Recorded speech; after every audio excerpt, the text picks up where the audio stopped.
اعوذ باللہ من الشیطان الرجیم بسم اللہ الرحمن الرحیم وَلَقَدْ أَوْحَيْنَا إِلَى مُوسَىٰ أَنْ أَسْرِ بِعِبَادِي فَاضْرِبْ لَهُمْ طَرِيقًا فِي الْبَحْرِ يَبَسًا لَا تَخَافُ دَرَكًا وَلَا تَخْشَىٰ۔ والی آیات کریمہ کے اندر بیان ہو گیا کہ فرعون کے جادوگر ایمان لے آئے اور انہوں نے فرعون کو کچھ نصیحتیں کی کہ اے فرعون دیکھ، تو جو بھی سزا ہمیں دنیا کے اندر دے گا تو دنیا تو ختم ہونے والی ہے، اس کے بعد تو اللہ کے سامنے مجرم بن کر حاضر ہوگا، تو لہٰذا جو کچھ تو نے کرنا ہے ہمارے ساتھ کر لے، ہم ایمان سے پھریں گے نہیں۔ وَلَقَدْ أَوْحَيْنَا إِلَى مُوسَىٰ، قسم باخدا ہم نے وحی کی موسیٰ علیہ السلام کی طرف، أَنْ أَسْرِ بِعِبَادِي، کہ جتنے لوگ بھی فرعون کے مخالف ہیں موسیٰ، جو میرے اوپر ایمان لے آئے ہیں، ان اسر بعبادی، ان سارے میرے بندوں کو لے کر رات کے وقت تو نکل جا، فضرب لهم طریقا، پھر بنا تو ان لوگوں کے لیے راستہ، فی البحر، سمندر کے اندر، دریا کے اندر، یبسا، خشک۔ موسیٰ علیہ السلام کو وحی ہوگی کہ تو نے اب کیا کرنی ہے، ہجرت کرنی ہے ان لوگوں کو لے کر۔ فرعون کو پتہ چل گیا کہ یہ بنی اسرائیل یہاں سے نکل رہے ہیں۔ بنی اسرائیلیوں نے نکلتے وقت فرعونیوں سے کہا تھا کہ ہماری کل عید ہے، ہم اپنی عید منانے جا رہے ہیں، لہذا کچھ نہ کچھ زیورات ہمیں اپنے دے دو، ہم استعمال کریں، واپس آئیں گے تم لوگوں کو دے دیں گے۔ فرعونیوں سے زیورات بھی لیے، راتوں رات نکلے۔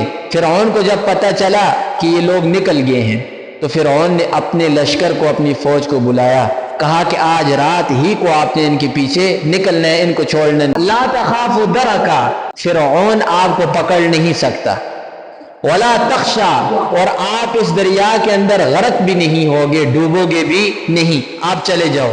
فاتبعہم فرعون بجنودہ، یہ فرعون نے ان کی پیروی کی، کیا مطلب؟ فرعون ان کے پیچھے لگ گیا، بجنودہ، اپنے لشکر سمیت۔ فرمایا فغشیہم من الیم، پس انہیں ڈبو دیا دریا نے، ما غشیہم، جو کوئی انہیں ڈبونا تھا۔ موسیٰ علیہ السلام دریا کے اندر چلے گئے، دریا پار کیا موسیٰ علیہ السلام نے، اور ان کے جو پیچھے قوم والے تھے سارے پار ہو گئے۔ فرعونی پورے کے پورے سارے دریا کے اندر پہنچ چکے۔ اب اللہ نے دریا کو حکم دیا کہ اب آپس میں مل جا۔ اب اس وقت فرعون نے کہا آمنت انہ لا الہ الا الذی آمنت بہ بنو اسرائیل، میں ایمان لاتا ہوں اس اللہ کے اوپر جو موسیٰ کا رب ہے، موسیٰ کے رب کے اوپر میں ایمان لاتا ہوں۔ یہ کلمہ پڑھ ہی رہا تھا، جبرائیل علیہ، بخاری شریف کے اندر روایت آتی ہے، جبرائیل علیہ السلام نے فوراً کیچڑ اٹھایا نا دریا کے نیچے سے، تہ سے، اس کے منہ کے اندر دیا۔ جب موت اپنی آنکھوں سے انسان دیکھ لے، اس وقت ایک کلمہ نہیں 1000 مرتبہ بھی انسان کلمہ پڑھے نا تو وہ کلمہ اس کے کام نہیں آتا۔ فرشتوں کو دیکھ لیا ہے، نزع کا حالت آ گئی ہے اس کے اوپر، اب کلمے پڑھتے رہے نا، اب تو اس کو کلمہ فائدہ نہیں دے گا، ایمان پہلے وہ لایا ہی نہیں ہے۔ تو فرمایا فاتبعہم فرعون بجنودہ فغشیہم من الیم ما غشیہم واضل فرعون، فرعون نے گمراہ کیا تھا قومہ، اپنی قوم کو، وما ہدا، ہدایت نہیں دی تھی، یعنی ہدایت کا راستہ نہیں بتایا تھا، گمراہ اپنی عبادت کروا کر۔ یا بنی اسرائیل، اے بنی اسرائیل، قد انجیناکم، پختہ بات ہے کہ ہم نے تمہیں نجات دی، من عدوکم، تمہارے دشمن فرعون سے، وہ فرعون جو تمہارے بچوں کو ذبح کرتا تھا، تمہاری عورتوں کو لونڈیاں بناتا تھا۔ ووعدناکم، ہم نے تم سے وعدہ کیا، جانب الطور الایمن، طور کی دائنی جانب کے اندر۔ یہ جو واقعہ ہے وعدے کا، یہ فرعون سے خلاصی کے بعد جب انہوں نے دریا پار کیا اس وقت کا ہے۔ دریا پار کرنے کے بعد ان سے کہا گیا فلاں قوم ہے عمالقہ، اس کے ساتھ جا کر جنگ کرو، تو انہوں نے کہا کہ ہم جنگ نہیں کر سکتے، ہم بزدل ہیں، ہماری قوم کے اندر وہ جنگ والی صفت ہی نہیں، ہم نے ساری زندگی غلامی کے اندر گزاری ہے۔ جنگ کرنے سے انکار کیا اور ساتھ کہا فَاذْهَبْ أَنْتَ وَرَبُّكَ فَقَاتِلَا، موسیٰ تو اور تیرا رب دونوں جاؤ، جا کر لڑو، ان عمالقہ سے ہم نہیں لڑ سکتے۔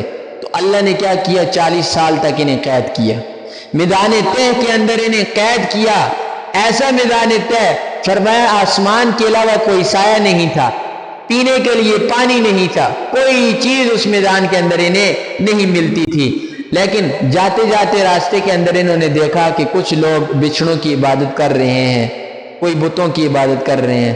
انہوں نے دیکھ کر کہا موسیٰ یہ لوگ تو بہت پیارے نظر آ رہے ہیں، ہم بھی اس طرح ہمارے لیے بھی کوئی چیز بنا کہ ہم بھی اس کی عبادت کریں۔ تو موسیٰ علیہ السلام کو غصہ آیا، تو اللہ نے وحی کی کہ اے موسیٰ ان اپنی قوم والوں کو لے کر تو کوہ طور کی دائیں جانب میں آ، میں ادھر تجھے کیا دوں گا؟ تورات دوں گا۔ اس کا بیان ہے وَنَزَّلْنَا عَلَيْكُمُ الْمَنَّ وَالسَّلْوَىٰ، تو ہم نے نازل کیا تمہارے اوپر من و سلوہ کو۔ میدان طے کے اندر کچھ بھی نہیں تھا، لیکن اللہ نے پھر ان کے اوپر انعامات کیے۔ کیا انعامات کیے؟ پکے پکائے بٹیر ان کے سامنے آیا کرتے تھے، اور ترنجبین، آپ جیسے کہہ لیں کھیر وغیرہ، پتوں کے اندر کھیر تیار ان کے سامنے آتا تھا، آسمانی غذا ان کے سامنے آتی تھی، اور ان بدبختوں نے کہا کہ ہم اس سے تھک گئے، ہمارے لیے دال سبزی روٹی ہی لے کر آؤ۔ فرمایا کلو، ہم نے کہا کھاؤ، من طیبات ما رزقناکم، ہمارے دیے ہوئے پاکیزہ رزق میں سے، ولا تطغوا فیہ، اور اس کے اندر سرکشی مت کرو، اگر سرکشی کی فیحل علیکم غضبی، پھر رب کا عذاب تمہارے لیے حلال ہو جائے گا۔ وَمَنْ يَحْلِلْ عَلَيْهِ غَضَبِي، اور جس کے لیے میرا عذاب حلال ہو جائے، فقد ہوا، پس وہ جہنم کے اندر گر گیا۔